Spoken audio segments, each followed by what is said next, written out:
You ask Tiger to solve. This deals with linear equations with one unknown. The final result is n equals 5. Let's solve it step by step. Group all constants on the right side of the equation. Subtract 15 from both sides. Simplify the arithmetic.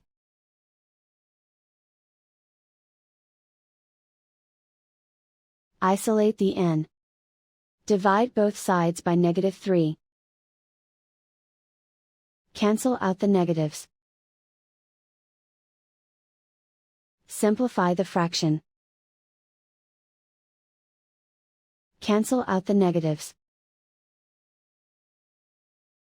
Find the greatest common factor of the numerator and denominator. Factor out and cancel the greatest common factor. And so the final result is n equals 5.